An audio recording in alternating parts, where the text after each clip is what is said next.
क्या लगता है ओपी राजभर की बात सच हो जाएगी? भाजपा का पतन जो है निश्चित है और उसकी उल्टी गिनती शुरू हो चुकी है। भविष्यवाणी सच हो जाएगी ओपी राजभर? हाँ बिल्कुल, वो भाप रहे हैं। ओम प्रकाश राजभर को जब दिमाग डिस्टर्ब हो जाता है तो उलझुल बयान देते हैं। तो लगता है बदलाव हो सकता है? बदलाव होगा, 102% बदलाव होगा। नीतीश कुमार के हिसाब से ही वहाँ की सरकार बनेगी, चाहे पक्ष चाहे विपक्ष के साथ। अरे ये लोग आलतू फालतू लोग हैं यार, जहाँ सत्ता मिलेगी वहीं मलाई खाने चले जाएंगे, गोड़ पे गिर जाएंगे। गोड़ पे गिर करके आप खाली एक अरे चेयरमैनी का टिकट ले लो, हम लोग लात मारना नहीं जानते का टिकट ले लो, गोड़ पे गिर के। दूसरी सरकार बनेगी और बनना भी चाहिए, किसी की बाप की बपौती नहीं रहेगी। नमस्कार, आप देख रहे हैं खबर चौक और मैं हूं अमन सिंह वत्स आपके साथ। हर किसी की नजर बिहार में है और सवाल उठ रहे हैं कि क्या नीतीश कुमार के सुर बदल रहे हैं?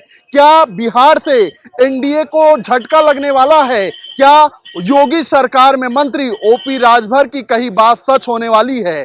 क्योंकि जिस तरीके से रुझान निकल के सामने आ रहे हैं वो कहीं ना कहीं इशारा कर रहे हैं कि बिहार में खेला होने वाला। इसी पर बातचीत करेंगे आज लखनऊ के तमाम लोगों से कि इनकी क्या राय है। जिस तरीके से बिहार के रुझान सामने आ रहे हैं, क्या लगता है ओपी राजभर की बात सच हो जाएगी? जो रुझान जो जनता ने जो ठाना है वो भाजपा का पतन ठाना है और कल जो है बिहार की जनता इसके जवाब भाजपा को शुरुआत करेगी।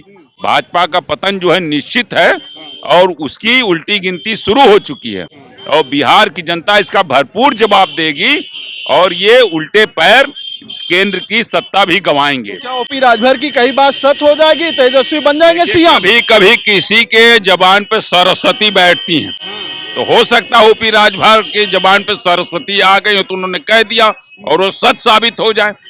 समझ रहे हैं कि नहीं? तो इसलिए किसी की भविष्यवाणी को भी इग्नोर नहीं किया जा सकता। अगर उन्होंने कहा है तो उनकी अंतरात्मा ने प्रेरित किया होगा ना, तभी कहा है। तो ये जरूर है कि वो जो कह रहे हैं उसमें मुझको भी लगता है सच्चाई है। आपको लगता है बदलाव हो सकता है? बदलाव होगा, 102% बदलाव होगा। समझ रहे हैं कि नहीं? इसमें कोई जो है किंतु परंतु वाला सवाल ही नहीं है। हाँ, क्या कह रहे हैं?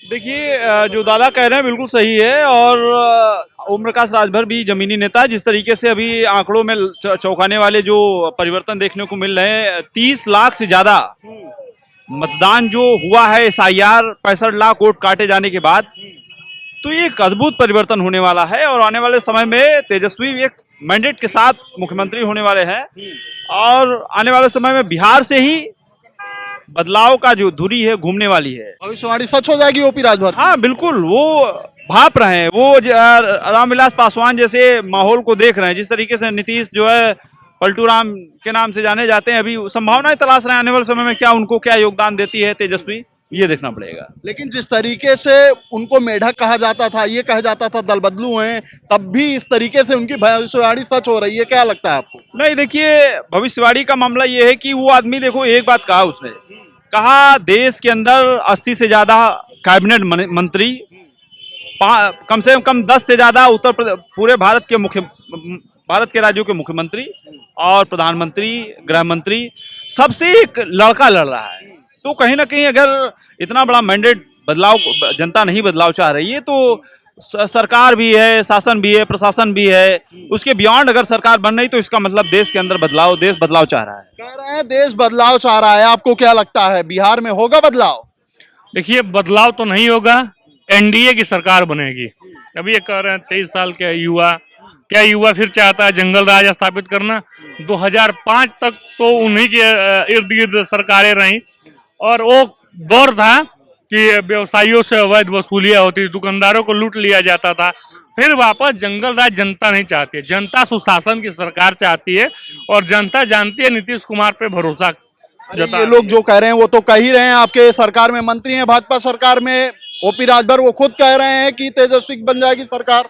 ओम प्रकाश राजभर को जब दिमाग डिस्टर्ब हो जाता है तो उलझुल बयान देते हैं। 2022 में वो चले गए थे समाजवादी पार्टी की तरफ, उसके बाद भी आप लोग शामिल किए, मंत्री बना दिए। गोड़ पे गिर गए ना योगी जी के, योगी आदित्यनाथ की गोड़ पे गिर गए ओम प्रकाश राजभर।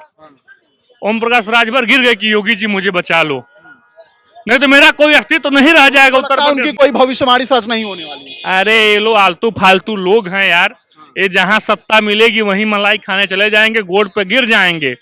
ऐसे कैमरा बयानबाजी करेंगे, उसके बाद कहेंगे अरे ये तो जुमला मैंने बोल दिया, मैं तो चुनाव के दरमियान कुछ बोल दिया, जाके कच्चे कच्चे बाबा के गोल पे गिरे, ऊपर अमित शाह के गोल पे गिरे, तब जाके मिनिस्टर बन गए। चलिए ठीक है, भारतीय जनता पार्टी सबको माफ कर देती है और अपने सहयोगी दल के रूप में उनके कैबिनेट मिनिस्टर बनाकर जो सम्मान मिल गया भारतीय जनता पार्टी में, ओम प्रकाश राजभर को जीवन में कहीं सम्मान नहीं मिल पाएगा।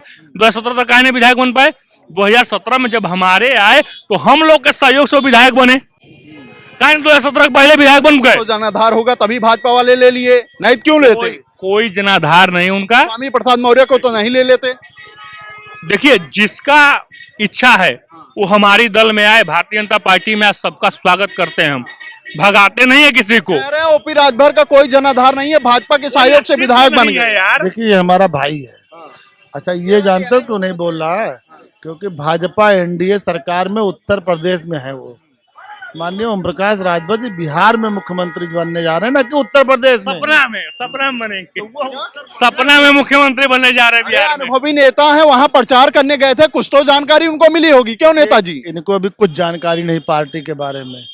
2022 का चुनाव चल रहा था तो इनके कितने खराब संबंध थे भाजपा से। देखिए ये पार्टी के छोटे नेता हैं, आप बताइए कितना खराब संबंध था। सुना था आपने वीडियो? बिल्कुल सुना था। और उसके बाद कैबिनेट मंत्री बनाया गया नहीं बनाया गया, गोड़ पे गिर गए, गोड़ पे गिरे नहीं, गोड़ पे गिर करके आप खाली एक चेयरमैनी का टिकट ले लो। हम लोग लात मारना नहीं जानते टिकट ले लो गोड़ पे गिर के। गोड़ पे गिर गए, इनको अपने सहयोगी दल में शामिल किया गया, इनकी हैसियत थी। लेने दीजिए, बताइए नेताजी। इनकी 2017 के पहले क्या अस्तित्व था पूरी दुनिया जानती है। पाप पाप क्या था? पाप करने वाला दोषी कैबिनेट मिनिस्टर बना दिया। बताइए। पाप कराने वाला दोषी होता है। अगर माननीय ओम प्रकाश राजभर जी अगर इस तरह इनके साथ कर रहे थे, इन्होंने बिठा लिया, तो उससे बड़े दोषी भाजपा है। अच्छा क्या लगता है जिस तरीके से उन्होंने भविष्यवाणी कही है बिहार को लेकर, सच होगी?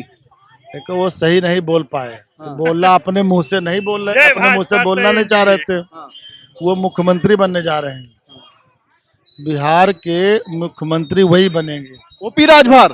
एक सीट अगर बन गई ना तो मुख्यमंत्री ओम प्रकाश राजभर ही बनेंगे। ये सब खाली देखते रह जाएंगे।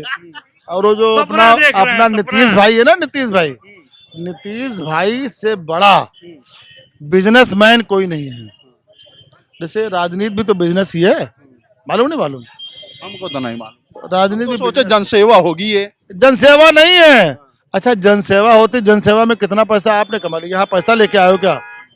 यहाँ तो सियासत में गए ही नहीं इसलिए। अरे यहाँ आप फ्री में आए हो, जनसेवा तो कर रहे हो। बिल्कुल जनसेवा। पैसा आपने कमा लिया, जो हमको देता है ऊपर वाला देता है। बड़े नेताओं के पास अरबों की प्रॉपर्टी है, कहाँ से आई? जनसेवा से आई है। कहाँ से आई है? लूट रहे हैं। ये बिजनेस है। सुनिए, उनको सत्ता चाहिए। अगर आरजेडी बढ़ गई तो जेडीयू और आरजेडी के बीच में एक निशान लगेगा प्लस का। जैसे डॉक्टर लोग कर रहे हैं ना घटना, डॉक्टर लोग के आगे गाड़ी पे निशान क्या होता है? प्लस का निशान होता है। AK-56 लेके घूम रहे हैं, तो वैसे ही जेडीयू और आरजेडी के बीच में प्लस का निशान लग जाएगा। कंफर्म है? सुनो भैया, बिहार में अगर नहीं है भाई, अगर बीजेपी बढ़ जाएगी तो उसमें प्लस का निशान लगा लेंगे। और अगर नहीं लगेगी, नहीं जुगाड़ बैठेगा, तो ओम प्रकाश राजभर जी तो मुख्यमंत्री बनेंगे ही, एक सीट अगर। लेकिन मामला संदिग्ध है। नहीं, निश्चित रूप से सही कह रहे हैं। मामला ये है कि बीजेपी जिनको 35 से 40% देती है योजनाएं और 60 से 65% देती है, 35 से 40% वाले वोट देते हैं 0, और जिनको 60 से 65 देती है वोट देते हैं उनको 3%, और जो सामान्य जात 100% वोट देता है उनको सिर्फ जो है हंसिए पे रखते हैं। तो निश्चित रूप से जो है चेयरमैनी का कहाँ से सामान्य जात चाहते हैं, कहाँ चेयरमैनी का टिकट पा जाएंगे? वो कहीं ना कहीं उससे आते हैं, वो 60-65% वाले से, तो वो तो पा ही जाएंगे। भाजपा उसी को दे रही है। क्या करें? सही बात मैं बोलना चाह रहा हूँ। हमको नहीं लगता है कि जेडीयू मतलब विपक्ष की सरकार बन पाएगी। महागठबंधन हो गया है, खेला हो चुका, खेला हो गया है। वो अपना वो भाई है ना, क्या कहते हैं, अमित शाह जी, 2 दिन से बैठे हुए हैं वहां पर, और ये विपक्ष वाले बोल रहे हैं ईवीएम नहीं हुआ इस बार। विपक्ष वाले ईवीएम कहीं पुराना वीडियो दिखा रहे होंगे। इस बार SIR के माध्यम से 65 लाख वोट काटा गया है। उसके आधार पे 75 लाख वोट महिलाओं को जो था उनको 10-10 हजार रुपए बांटा गया है। इसलिए भाजपा अरे खेला हो गया है बिहार में। बड़े शर्म की बात है, SC/ST कानून लाना हुआ तो मोदी जी रातों रात सदन बुला लिए और वहां कानून बना दिए। देश पे इतनी बड़ी बड़ी घटनाएं हो रही हैं, आप उसके लिए कानून नहीं बना रहे हैं। आप शर्म आना चाहिए, इस पे अच्छा कानून बनाओ। जो सामान्य जात आपको 100% वोट देती है, उसको आप आतंकवादी से बड़ा सजा देने का कार्य करते हैं कि इनको जो पकड़ो, इनकी जमानत नहीं होगी SC/ST में। बिहार में भी खेला हो गया है। देखिए, मामला ये है कि जहां जब वोटिंग बढ़ चढ़ के होती है तो दो बातें होती हैं। एक, जो बिहार में वोटिंग हुई है, परसेंटेज उसका बहुत अच्छा गया है। बिहार के जो निवासी हैं वो बहुत धन्यवाद के पात्र हैं कि बढ़ चढ़ के वोटिंग किए, और होना चाहिए। तो उसमें दो बातें हो सकती हैं। निश्चित तौर पे कल जो रिजल्ट आएगा वो चौंकाने वाले होंगे। उसमें या तो सत्ता पक्ष एकदम नीचे जाएगा या तो 2/3 बहुमत के ऊपर जाएगा। जब भी वोटिंग जो है सत्ता ज्यादा बढ़ चढ़ के होती है, या तो सत्ता पक्ष के जब पक्ष में होती है तो 2/3 से ज्यादा बहुमत पा जाता है, या तो वो सत्ता से हट जाता है। चूंकि 20 साल हो चुके हैं नीतीश के, ये जाने के भी पूरे चांस हैं। अब ये है कि जो वो कहते थे, देखिए इनके जो मापदंड हैं वो थोड़ा से, जो भी इनकी कथनी करनी है भाजपा की, वो अलग अलग है। वो हेमा मालिनी को चुनाव लड़ा देंगे, वो साध्वी है। मनोज तिवारी को लड़ा देंगे, वो साधु हैं। केसरी निरहुआ को लड़ा देंगे, वो भी जो है मतलब वो रवि किशन को लड़ा देंगे, वो फिल्मी नहीं है। राहुल गांधी 8000 खटाखट कह देंगे तो कहेंगे कि जो है ये तो रेवड़ी है। मानी केजरीवाल जी को कह देंगे रेवड़ी बांट रहे। और जो खुद बताइए 5 साल आप थे सत्ता में, वहां कभी 5000 10,000 नहीं बंटवाए, 11,000। अब जब आपकी सत्ता जानी हुई, एकदम चुनाव नजदीक आ गया, तो आपसे मैं पूछता हूं कि आप बताइए भाजपा वाले कि ये क्या था, रेवड़ी नहीं थी तो ये क्या था, रेवड़ा था। ठीक है, इस पे बात करेंगे क्योंकि चुनाव अब जा चुका है, अब परिणाम का इंतजार सभी को है। क्या लगता है? ठीक है, लगता ये है कि सत्ता जो है चेंज होनी चाहिए। अब आप 10,000 यदि काम किया है तो अलग बात है, नहीं सत्ता चेंज हो जाएगी और दूसरी सरकार बनेगी, और बनना भी चाहिए। किसी की बाप की बपौती नहीं रहनी कह रहे हैं सरकार दूसरे की बननी चाहिए अब ये जाने वाली। अब आप टाइम थोड़ा रह गया है, ज्यादा नहीं रहेगा, सुबह देख लीजिएगा रिजल्ट। दूध का दूध और पानी का पानी। देखिए, जनता जिसको चाह जाएगी, हमारी बात समझ लीजिए, जनता से बड़ा कोई नहीं है। जनता जो चाहेगी, अगर जनता चाहेगी बदलाव तो बदलाव होगा, और अगर जनता चाहेगी कि नहीं नीतीश जी रहे, तो जो अब की जो वोटिंग हुई है बहुत कंफ्यूज है। वही ये कह रहे थे कि या तो अर्थ पे हो जाएगा या तो फर्ज पे। तो ये जो वोट जो बढ़ा है, तो या तो बीजेपी पूरी तरीके से आ जाएगी, और अगर वोट का दो ही जाएगा रास्ता, या तो बीजेपी आ जाएगी पूरी तरह, और या बीजेपी सत्ता परिवर्तन। कह रहे हैं कौन आ रहा है बताइए? नीतीश कुमार के हिसाब से ही वहाँ की सरकार बनेगी, चाहे पक्ष चाहे विपक्ष के साथ। वो जिसके साथ जाएंगे उसी की सरकार बिल्कुल बिल्कुल वही बनवाएंगे, चाहे उधर चाहे इधर चाहे बनेंगे। और फिर राजभर जो भविष्यवाणी की है वो उनका मर्जी है, वहाँ की बात है, वो अपना कहें। लेकिन हम जो बता रहे हैं वो अपने हिसाब से वहाँ की स्थितियाँ बता रही है कि नीतीश कुमार के हिसाब से ही सरकार बनेगी, चाहे पक्ष का चाहे विपक्ष का। ठीक है, क्या कहना चाहते हैं? नीतीश कुमार के हिसाब से बिहार की सरकार बनेगी? देखिए, ऐसा है कि इंडिया गठबंधन की सरकार बन रही है, और नीतीश बाबू जो है जाके चाचा भतीजा वो चुनाव से पहले मिल चुके हैं लोग, और एक तरफा इंडिया गठबंधन की सरकार बन रही है, उसमें कोई शक नहीं है। और जो है बेरोजगारी, शिक्षा, स्वास्थ्य, बिहार पे इस मुद्दे पे बीजेपी बात नहीं करती। उसको बस उसको कुर्सी की लालच है, और जो है इंडिया गठबंधन ने वो दिखा दिया, और जो है नीतीश कुमार जाके इंडिया गठबंधन के गोद में बैठ चुके हैं। ठीक है, कह रहे हैं कि नीतीश कुमार इंडिया गठबंधन की गोद में जाकर बैठ चुके हैं। फिलहाल ये तमाम लोगों की अपनी अपनी राय है, इंतजार परिणाम का सबके साथ हमको भी है, तो देखते हैं क्या नतीजा निकलकर सामने आता है। तो फिलहाल आज की बातचीत में इतना ही। ऐसी खबरों को देखने के लिए देखते रहिए खबर चौक। New public inter college Lucknow, admission open. For more information call 0522 282232 और 7755 089585।